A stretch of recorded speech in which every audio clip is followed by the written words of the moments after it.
Yes or no? Okay, thanks, Jay.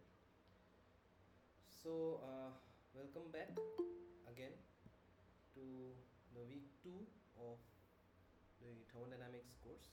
And in this week, we will be discussing about work and work interactions. So, last week we briefly discussed about the energy interactions, got an idea about the thermodynamic properties and states functions and path functions.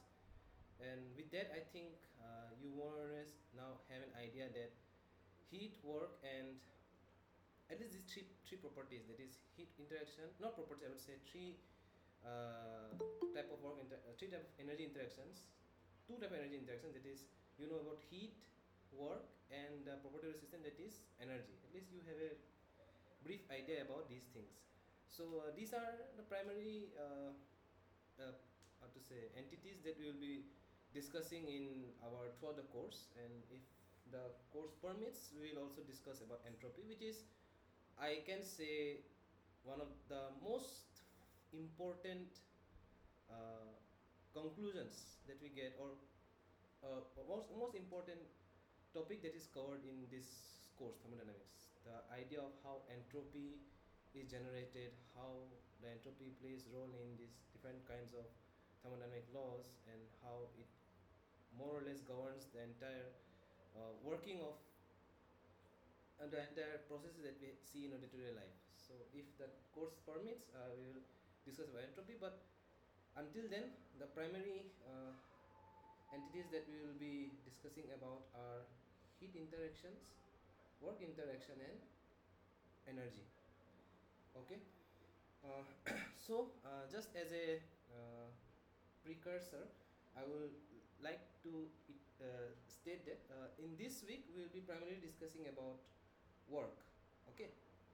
And so for any kind of confusion that we have, that you might have, I would like to request that we keep it within the context of this week's discussion, so that for myself as well, I will be able to help you out in a much better way if we keep our topics within the given context. And of course, you are free to ask doubts, but I might not be able to discuss about advanced topics that are being discussed in the later part of the course. Okay, just because of the fact that I may not be that prepared to handle those topics. Uh, and moreover, this session we are primarily focusing on problems, like of course understanding the theory part that was discussed by Professor Anand in the lectures. We will look into that, discuss briefly about each and every topic that Professor Anand has touched in the lectures, and then we will try to implement them in solving similar type of problems that you might get in your assignments and in your final exam. Okay. So with that, I think we can start today's discussion. Uh, okay. So I think when Professor Anand started the lecture regarding this week's discussions, he might have iterated that there is a I won't say that there is a very sharp contrasting difference between the definition of work in the case of mechanics and thermodynamics. More or less, they tend to have a similar, I would say similar quantification or similar unit of energy.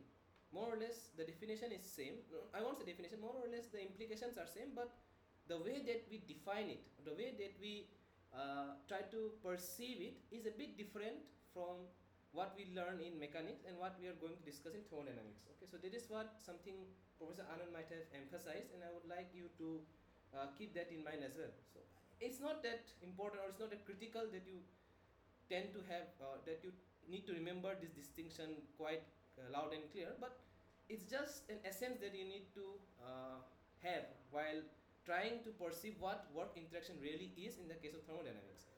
For example, in mechanics, the very first definition that we get in our, say, 9th or 10th standards, that is the capability of doing work is force times displacement, and energy is capability of doing work. There's a very two fundamental definition that we get about work, and that's how we can correlate between why work and energy are correlated with each other. From a very definition that we get in while studying mechanics or basic science in class 9 and 9 class 9. Okay, that's where we start to uh, discuss about work for the first time.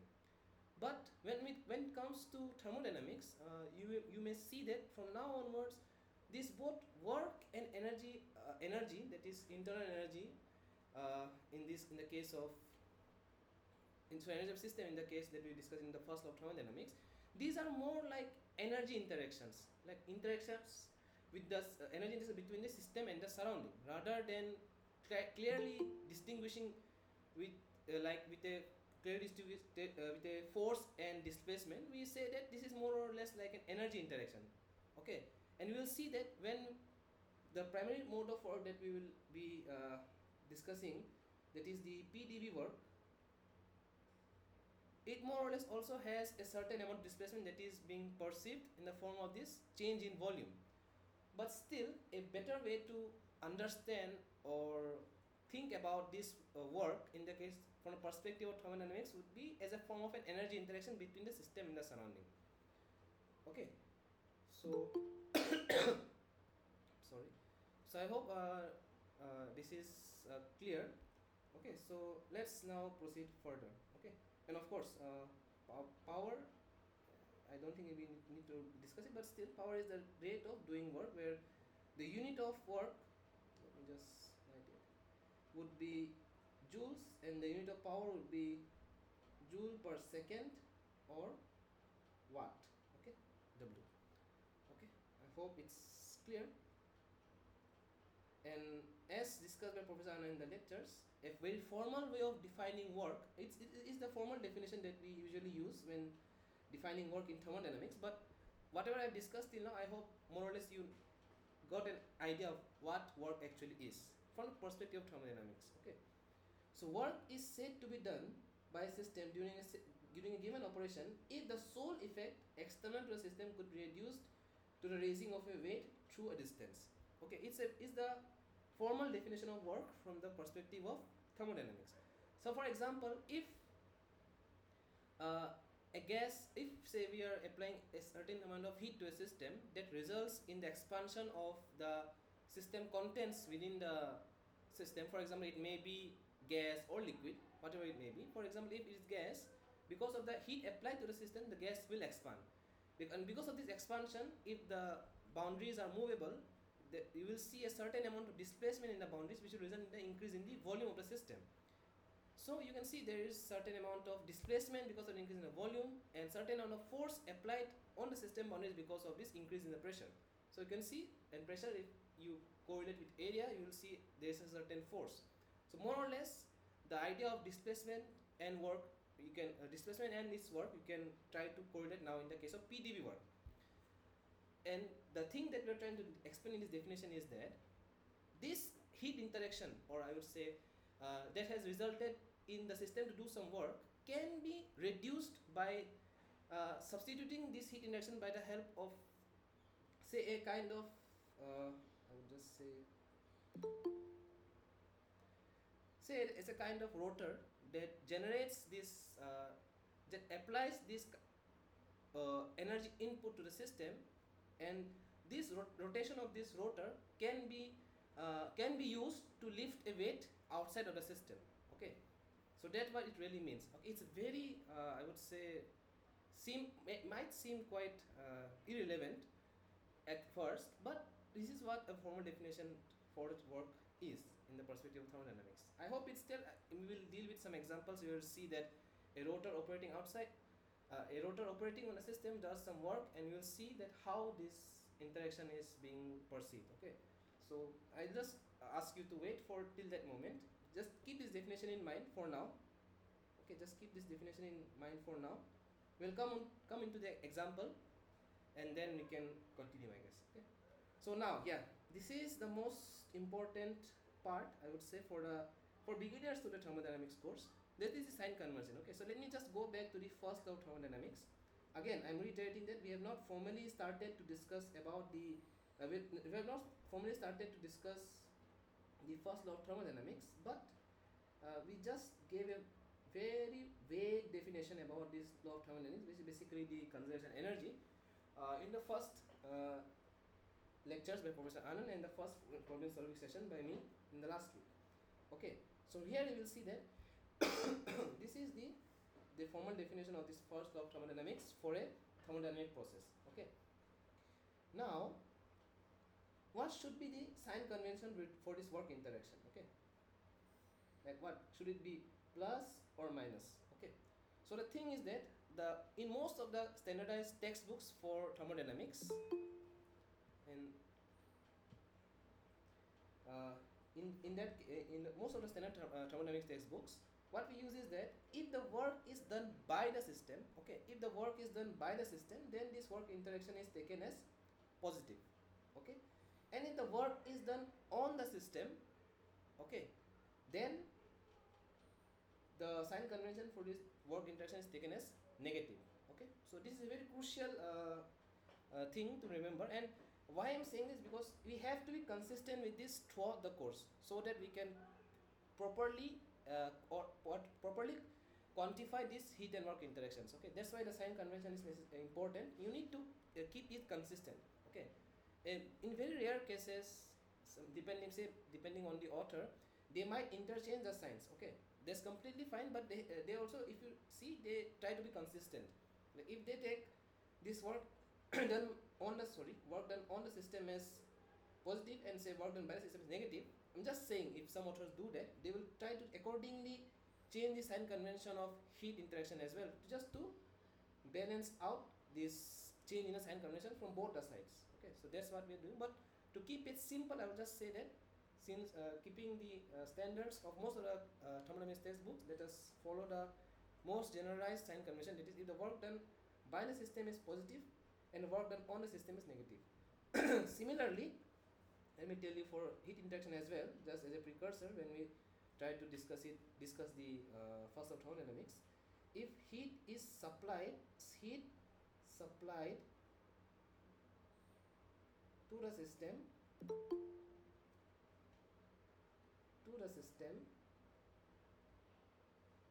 and heat rejected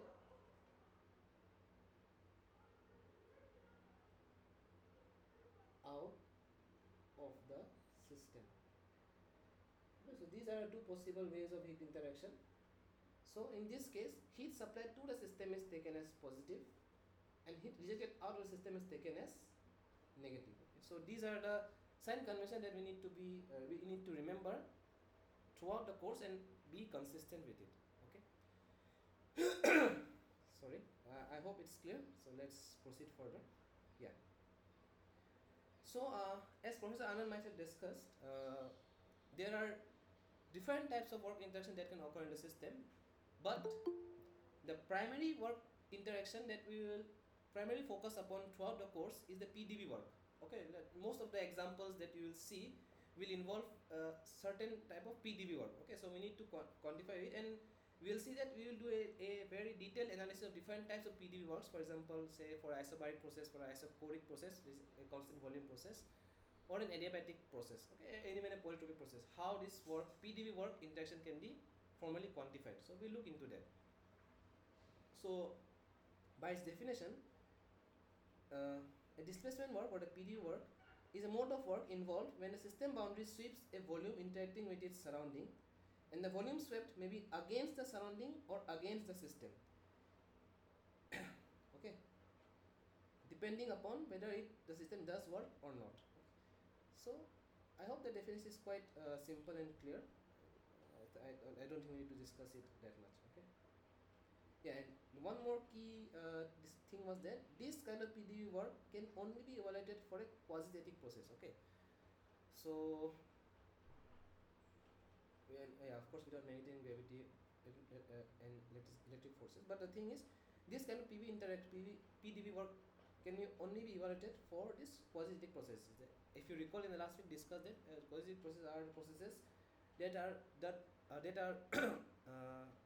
what to say, obtained by a very slow movement of the pistons, or I would say very slow rate of changes in the system, so that each and every state that the system attains after a slight change in the system, slight change in the states, are in equilibrium. Okay, so that's what is referred to as quasi-static process, and this quasi-static process turns out to be a reversible process, which can actually be plotted in the PDV diagram that we see. Okay, I think we discussed it quite thoroughly last week, so I don't think I need to reiterate it, but just an important point to remember. Okay. So this is again a very simple schematic representation of the PDV work. That initially there is a certain amount of gas in the system which has a pressure of P1. I'm sorry. And then if the system expands in a constant pressure way, okay, say for example the system expands in a constant pressure manner, then the change, then the net work done, say from 1 to, I will not say constant pressure, I will just say a certain pressure, and the system expands to a certain distance, say dx, and the volume has changed to say V1 plus some delta V, or which is equal to V2 in this case. Okay, then the elemental work that has been done through this particular displacement is say PDV. Okay, then work done from state 1 to state 2, say for example if the volume was changed from V1 to V2, then it's given by integration of PDV from V1 to V2. Okay, we are going to obtain the expression for pressure in terms of V, so that this integration can be explicitly done. Okay, so this is the formal generalized expression for PDV work, and here in this case pressure is not necessarily constant. Pressure cannot be taken out of the integration to carry forward integration. So as I said, for a constant pressure process, P can be taken out, but for other processes where pressure may not be constant, we need to obtain a particular relationship between P and V, so that P can be substituted in terms of V, and then this integration can be carried forward for V. Okay, where V is the volume. Okay.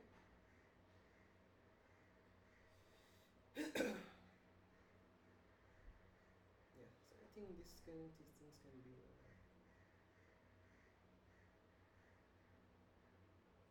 yeah.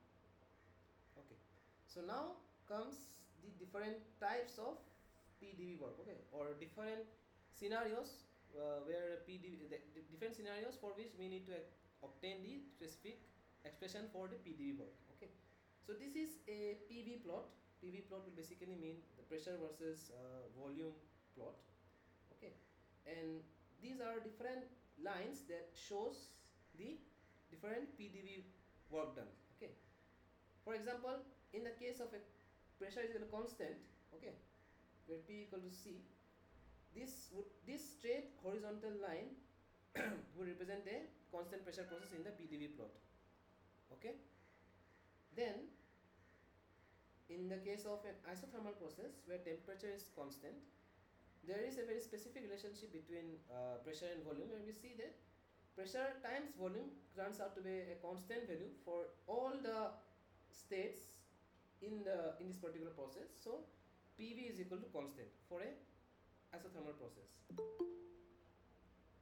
Okay, then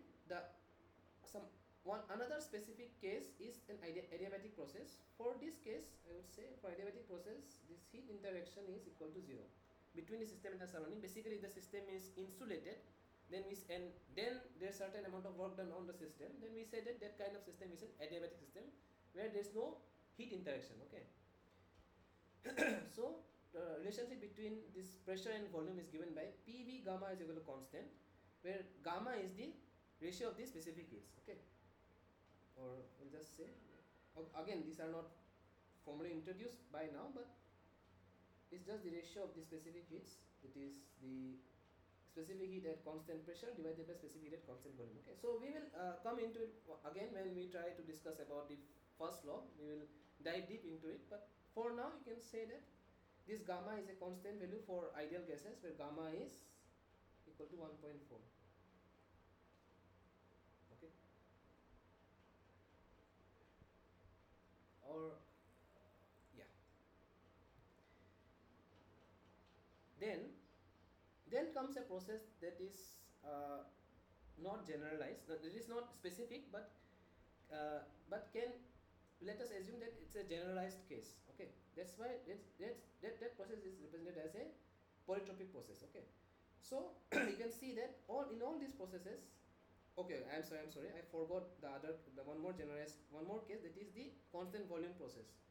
This one, for constant volume process, you'll see that since the volume does not change, the work done in the PdV plot has to be represented by a straight vertical line, because there's no change in the volume. So this straight vertical line will represent a constant volume process. Okay, yeah.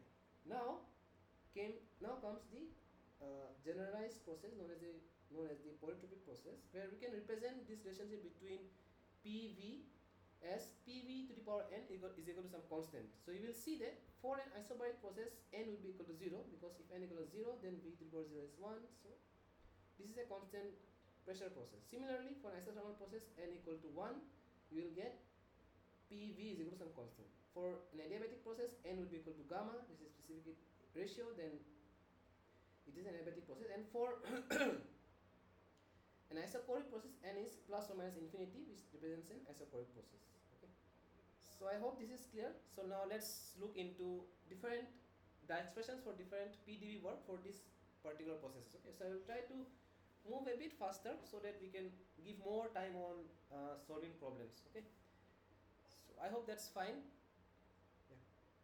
Because this is already discussed in the lectures, but still I'm reiterating it for our revision and discussion, and then we can apply it on the problems that we're going to solve. Okay. Now for an isobaric process, that is pressure is equal to constant, we have work done from 1 to 2, state 1 to state 2 as integration of PdV from 1 to 2. And since pressure is constant, P can be taken out of the integration. So P comes out of the integration, and integration from 1 to 2 of dV will give you work done from 1 to 2 as P V2 minus V1. Okay, for an isobaric process. For an isochoric process or a constant volume process, we have work done from 1 to 2, integration of PdV from 1 to 2, and since dV equal to 0, then our integrand becomes 0. So we will have work done from 1 to 2 is 0. Okay, so there is no PdV work. Okay, I'm not saying the other modes of work interactions may be are 0. No, it's not the case. But the PdV work specifically in the case of a constant volume process is 0. Okay, so PdV work is 0. Now for an isothermal process where PV is equal to a constant, we need to find the work interaction, work done from state 1 to 2. Okay, so work done from 1 to 2, integration of PdV. So here what we can do is, as I told, we need to substitute the value of P in terms of V from the relation that we have, this PV equal to C. So P would be C by V. Okay, so integration of C by V dV. Then C is a constant, so C can be taken out of the integration now. So we are left with integration of dV by V. So if you do that from 1 to 2, we will get that work done from 1 to 2 is C times natural log of V2 by V1. Now C, if you recall, as I said, C is constant for all the state points in an in an isothermal process. So it will mean that P1 equal to V1, P2 equal to V2, P3 equal to V3. Say there are n state points, so it will be, say, Pn equal to Vn. Okay. So let us take P1 equal to V1 since we are dealing with state 1 to 2. For example, so let us take, I think it will create a confusion. So what I can do is, since 2 is the final state point, so let me keep it as the final state point. Okay. So P2 V2 and say PA VA PB VB, something like that, and up to P2 V2. Okay. So we can either take any of these state points for our consideration, but since we only have 2 state points specifically defined right now in this case, so let us take P1 V1 or P2 V2 as per your choice, no issues. So I am taking P1 V1 as a constant, and of course I written both of them. So work done from 1 to 2 is P1 V1 times natural log of V2 by V1 or P2 V2 times natural log of V2 by V1. Okay. I hope this is clear. Then for a polytropic process, okay, that is where n is an arbitrary value. Okay. So in that case, we have work done from 1 to 2 as integration of PdV. Then yes, again we need to substitute the value of P in terms of V. So we will have P as C V to the power minus n. We can take here V as the denominator here. Then if we carry forward the integration, I think I can check the steps. You can take the screenshot if required, and I think this might be already in the lectures, but the steps are here. It's quite simple. So once you do that, we'll get that work done from 1 to 2 for a polytropic process is P1 V1 minus P2 V2 divided by n minus 1. Okay, where n is this index. Okay. Then finally, for a adiabatic process, here n, basically n is equal to gamma for an adiabatic process. So you can just substitute the value of n as gamma. So for an adiabatic process, the work done from 1 to 2 is given by P1 V1 minus P2 V2 divided by gamma minus 1. Okay.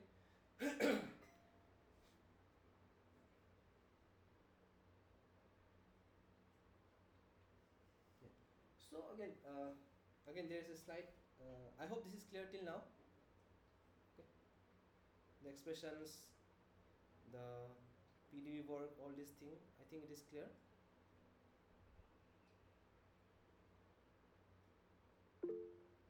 Okay, sure. Okay, thanks, Jay. Okay then. Yes, yes. Thanks, Mohit. Yes. So, again, after that we have a slight discussion on uh, this again. Trying we try to distinguish between these state properties and path properties, or state functions or path functions. Okay. I cannot say path properties because path functions cannot be told as the property of the system. So yeah, basically we are trying to understand the difference between state functions and path functions. Okay. So one of the crucial properties of state functions or a property of the system is that their cyclic integral. The cyclic integral would be equal to 0. Why? Because see, since the state function depend on their state values and not the path followed by it, so cyclic integral of, say, if the system undergoes cyclic process, say from 1 to 2, 2 to 3, 3 to 4, 4 to 5, 5 to 6, 6 to 7, 7 to 1, and of course comes back to its initial state, then since the properties of the system depend only on their states and not the path followed by it, so their cyclic integral would be 0. Since the specific volume is a property of the system, so the cyclic integral in the change of the specific volume would be equal to 0. Similarly, temperature is, since is a state function, then the cyclic integral of change in this temperature for a system for a cyclic process would be equal to 0.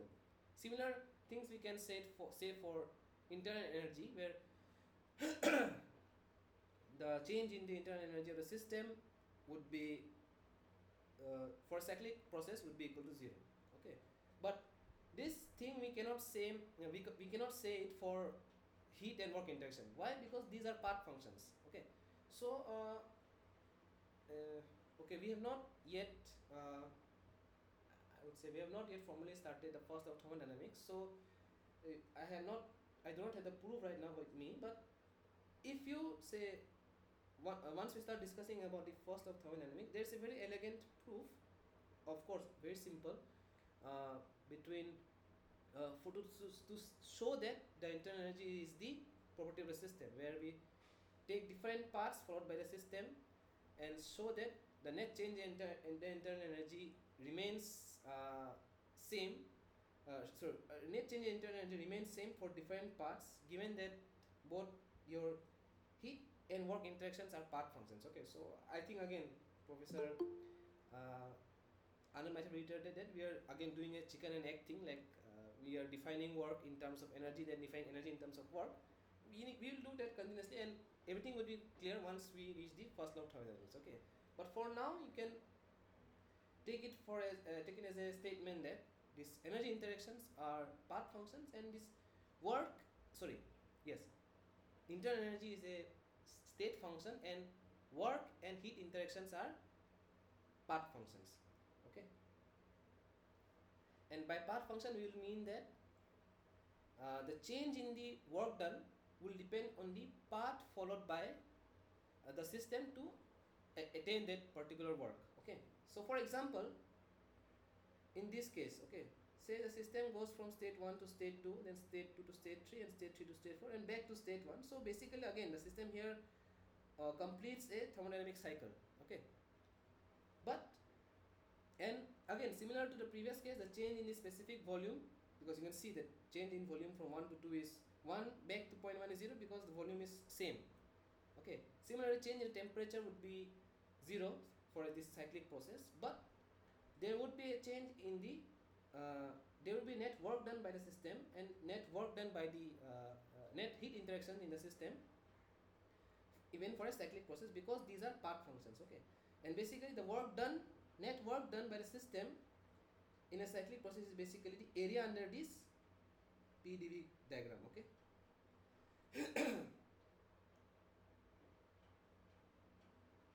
Area enclosed within this cyclic process. Okay. So the net work input is basically the area under this curve, which is from 1 to 2, 2 to 3. So the area under this region is the net work done, net work input to the system, and this is the net work output from the system. Okay, so the net work done would be the area enclosed within this region, and you can see that it's non-zero, so that basically concludes the fact that this work interaction and as well as heat interaction is a part function. And you will see that when we discuss the first law of thermodynamics, there's a very interesting relation that for a cyclic process, the net work interaction is equal to the summation of net heat interactions. Okay, so this is the first law of thermodynamics for a cyclic process. Okay, again, no formal definition yet now, but something that you can hold on to when we start to discuss the first law of thermodynamics.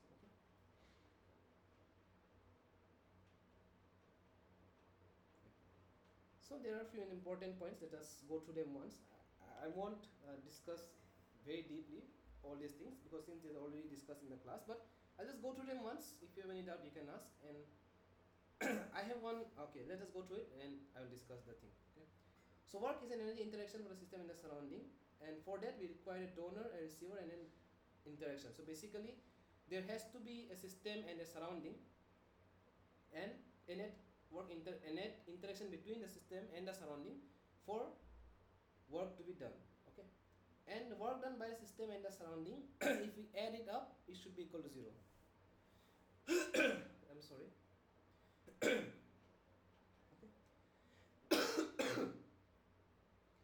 If there are many different systems having work interactions with each other, then work done from system 1 and system 2 and system 3, all this, the summation of all the work done, and if we consider as the surrounding as also as one of the systems, then if we sum all these works, then you'll get that the summation of all this work for these different systems turns out to be equal to 0. And I think there was an example that was discussed by Professor Anand to justify this. We'll quickly go through the example as well in today's discussion to justify this. Okay. And one more important statement, that for the work to be done, the process carried out by the system, it must be resisted by the surroundings. Okay, so last week we had a very thorough discussion regarding this free expansion. Of course, that is something that we will discuss in later on when we discuss about first law of thermodynamics. So we say that for free expansion, in the case of free expansion or even free fall, there is no work done by the system. Okay, so basically, since the surrounding is not opposing or resisting the expansion, say in the case of free expansion, it is not resisting the expansion of the system, so that's why the work done by the system in the case of free expansion is 0.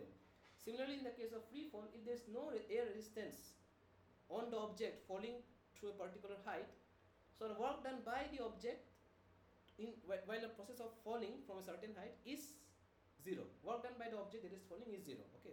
Of course, there will be gravitational work. The gravity will have to do work to move the object from a certain height. Say from height h equal to 10 meter to the ground, says h equal to 0. The gravity will do work. But what is the work done by the object? So if there is air resistance, then we can say that the object has to do work against the air resistance to fall through that particular height. But if there is no air resistance, which will basically imply a free fall, then we can say that the object, I will not say free fall, I will say that in the case of an object has 0 air resistance while it's going to fall, then there is no work done by the object on the surroundings. Okay, so we'll get to the example. So let us look into it. Okay, so we have these certain statements. Okay, net force is given by mass times acceleration. At equilibrium, summation of all forces has to be 0. Now, summation of all forces does not mean velocity equal to 0. Why? Because there can be net forces acting on a system, but objects might be moving in constant velocity. So in that case, again, sorry, summation of all forces equal to 0 does not imply velocity is equal to 0. Okay, so I'm sorry, I forgot to add that.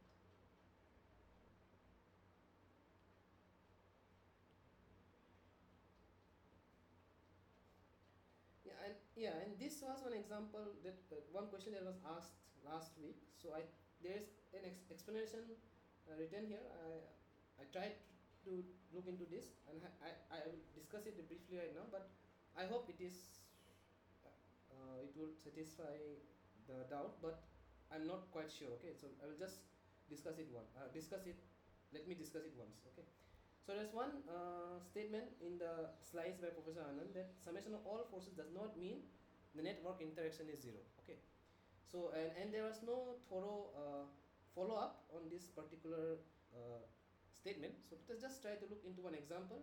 I hope for me it is understandable, but of course there might be doubts in your end as well. You can just ask me. We can discuss it, but let us try to first cover it up as soon as possible. Okay. So consider a gas enclosed within a cylinder with a movable piston. Okay. The external pressure exactly balances the internal pressure of the gas, so the net force on the piston is 0. And the piston slowly moves outwards quasi-statically. Okay. Because of some work interaction, the piston moves out quasi-statically. Okay. The piston does work on the surrounding, or the gas does work against the piston as it expands. But even though there is no net force, because it moves outwards quasi-statically, the net force on the piston is 0, but because of the work interaction in a quasi-static manner, say after a very long time, the system expands from say state 1 to state 2 and does some PDV work. Okay, but since the net force on the piston was exactly balanced, and it can only and quasi-static process can only be occurred if there is that equilibrium is achieved. So that's why I would say in a very theoretical manner we can say summation of all forces does not imply that work. If summation of all forces equal to 0 does not imply the work interaction is 0, but it's a very theoretical approach to explain this thing. Okay, but in a very theoretical sense we can justify it with this example as shown here, but in general that's not possible to achieve in a physical sense. Okay, so I hope this discussion like a little bit clarifies the statement.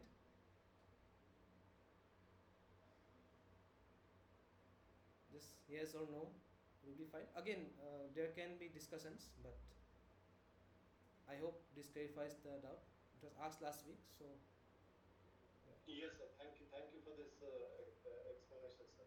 Yeah. I need to go a little detail in this one. Once again, I will look into it, and the next discussion session we will discuss it. Yeah. Of course, sure. Thank you. Thank you, sir. Thank you, sir. Okay, so yeah, now let us look into some examples that was discovered by Professor Anand in the lecture. So again, he took. Okay, I think I can skip this part. Yeah, I can directly discuss this one. Okay, so I was discussing about the work done by an object in the case of zero air resistance. Okay, so let us look into these examples. Say the mass of a particular.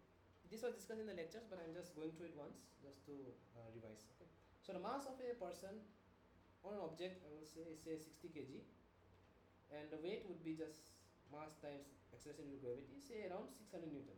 Okay, so if the object or the person falling to a particular height observes no air resistance, okay, then the work done by the person or the object that is falling against the surrounding, that would be the air or the surrounding except his body, would be 0, because there is no resistance against his her or its falling. Okay, but again I'm discussing about the work done by the object on the surrounding. Okay, but there will certainly be a gravitational work done by the gravity for moving the object from a certain height, from say h to say h1 to h2, and that is given by mgh. Okay, So gravitational work will be there, but the work done by the person against the air resistance or against the surrounding would be zero because there is no air resistance.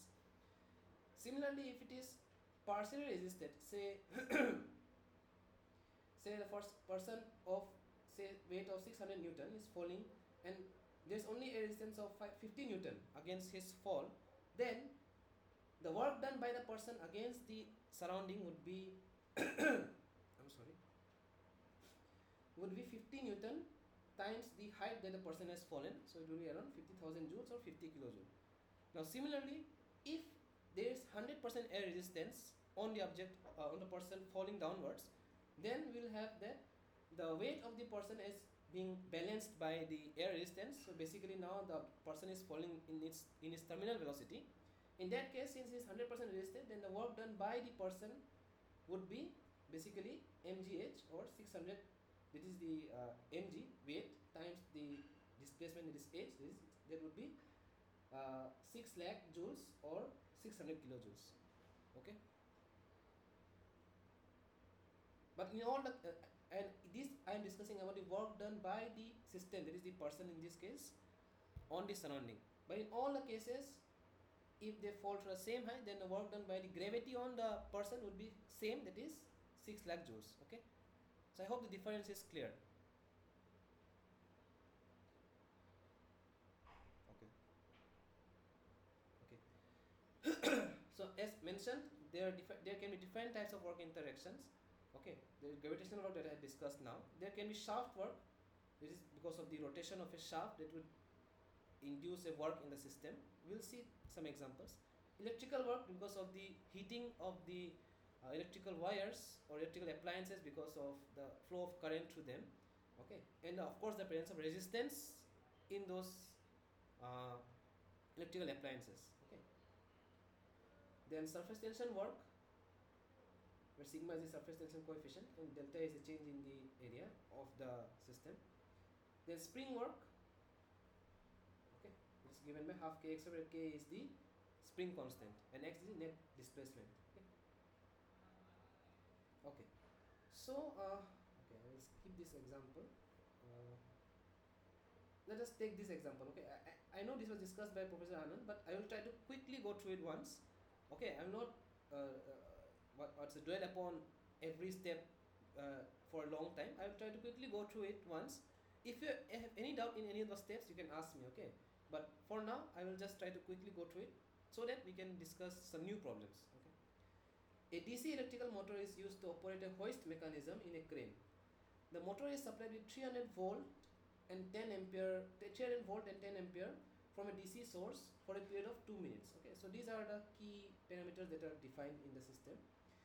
The torque provided by the motor to the hoist shaft is 250 Newton meter at 50 rpm, rounds per minute. The hoist mechanism lifts a mass of 2.5 tons through a height of 5 meters. Calculate the work interaction for a DC source, motor, hoist and the mass. Okay, so this is a schematic diagram. Okay, I hope this is quite self-explanatory. So DC source provides electrical energy to the motor. This motor then rotates the hoist where the electrical energy is converted to mechanical energy to rotate the hoist, and this hoist now lifts up this mass against the gravity. Okay, so this is your general diagram, schematic diagram for the given problem.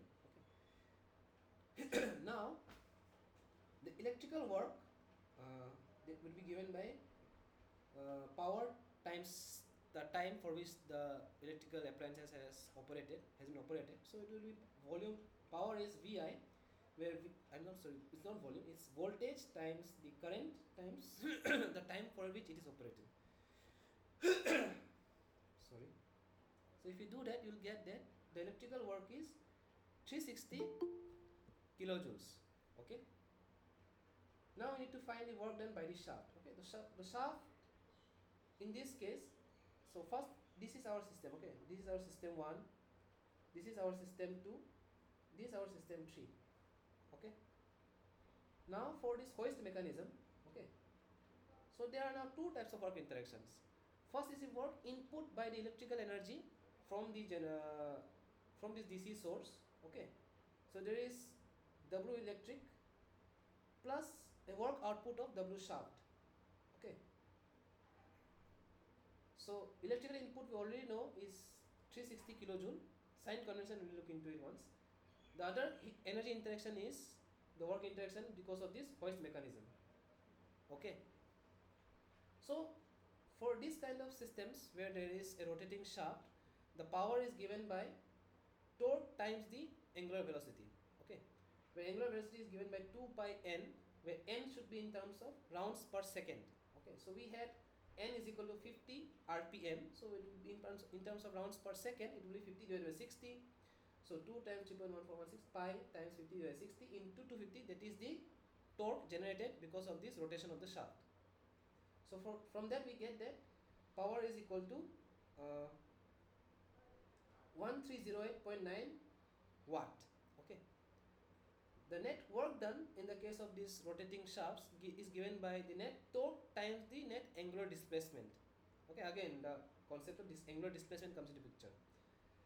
So it is given by this theta, the angular displacement is given by omega times t. Okay, so we have t is 250, omega is 2 pi n, so we can take them together, 2 pi n t times the total time for which it was being operated. So from that we get that the net shaft work is 15706 joules, or 157.068 kilojoules. Okay. Now comes the interesting thing, to find the net work interaction in the motor. Okay, that is this system. So here you see that, as I mentioned, there is a net energy input and a net energy going out of the system. So the energy into the system would be negative as mentioned by our sign convention, which is the net electrical input, and the net work out would be the net work out of the shaft, which is 157.068. So net work interaction in the motor is 202.932 kilojoules, or 203 minus 203 kilojoules. Okay, we need to respect the signs. Okay, so minus 203 kilojoules will basically imply that there is a net energy input to the motor. Okay, so finally, for the hoist mechanism, for this system we have again two energy interactions, that is the mechanical energy input from the motor plus the net work done to lift this mass. Okay, so we need to keep that in mind. So we'll have W hoist mechanism would be minus W shaft plus W mass, because this is a mechanical energy input from the motor. Okay, so it is minus 157.068 plus mgh, it is the work done by the system to lift the mass to its height of h. So we'll have mgh as 2500 times 9.81 times 5. If we do that and do the calculations, we'll get W hoist as minus 34.443 or minus 34.4 kilojoules. Okay, and the final system here is this mass itself. So there is no work done by the mass, but the work is done on the mass to lift it. Okay, so the net work done on the mass is minus mgh. Why minus? Because work is done on the mass to lift it. So it is minus 2500 times 10.81 times 5. So it is minus 182.625 or minus 182.6 kilojoule. Okay, so all in all, the answer could have been concluded here, but Professor Anand showed his brilliance by proving the statement that he had used previously when discussing about work interaction. So he's told that if there are n number of systems interacting together, then the net work interaction between all these systems would be equal to 0. So the thing is, now if we add up all these work interactions, okay, you'll find that work done from the electric motor, electrical work done from the DC source, work done by the motor, work done by the shaft, and net work done by the mass. If you add them up, you'll get that they sum up to 0. Okay, and there's one more thing that I wanted to just give you an idea from this particular example. Okay, so we'll see that except the electrical DC source, okay, considering that this is other except this DC source, you will see that in all the other appliances, the motor, the hoist, and even in the case of lifting the mass, you'll see that we have a net energy input to the system. Okay,